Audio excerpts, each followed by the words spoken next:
basic arm attack is going to be a move that I've used my whole career from the beginning of my MMA career and jiu-jitsu career. It's called the Kimura Lock. Very powerful move that helps me set up other scenarios to attack submissions and sweeps. So we're going to start from a closed guard. If his hands are on my pants, my belt, trying to hold me down, trying to posture, I got to get rid of one of these hands first. A lot of times for teaching purposes, we're going to start with the move where our partner has his hands on the ground already. Real easy idea. As I grab the wrist, I don't want my elbow to be on the outside, because if I sit up on him and he pushes me back down, look at how his hand still stays down on the ground. This detail of my elbow being outside of his elbow is not going to allow me the strength to be able to lift his hand in the air.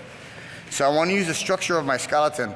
So when I grab his wrist, notice how I'm parallel with him. I'm going to slide myself sideways. So when I sit up, if he does push me back down with his shoulder, look at how his hand comes in the air really easy.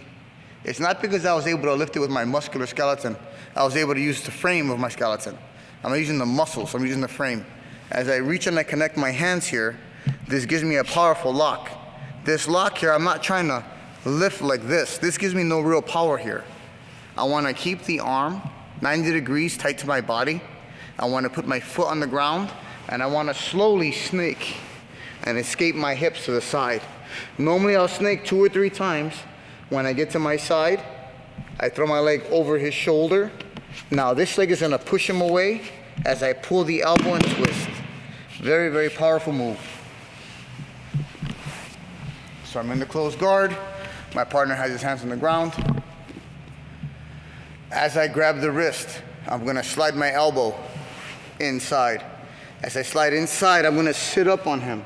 As I sit up and I connect my arms, when I lay back on my back, notice how this hand comes in the air. Not because I was physically using power to lift the arm, because the structure of my skeleton was built under his arm. Once I'm here, I control this arm nice and tight. I put my leg on the ground, and I'm going to snake all the way to my side. I want to make sure his shoulder gets on the ground. Once that shoulder gets on the ground, I throw my leg all the way on top to pin him down. I'm going to push his body away with the back of my thigh as I pull his elbow and twist. Very powerful finish. I grab the wrist, slide the elbow, sit up, make my lock, lay down. As I lay down on my back, notice how his shoulder is on my chest. If I get to my side, I'm going to put his shoulder on the ground, exposing his arm. I put my leg on the ground, I turn to my side 2 or 3 times. I get all the way to my side, I climb my leg high here, I push away and I turn.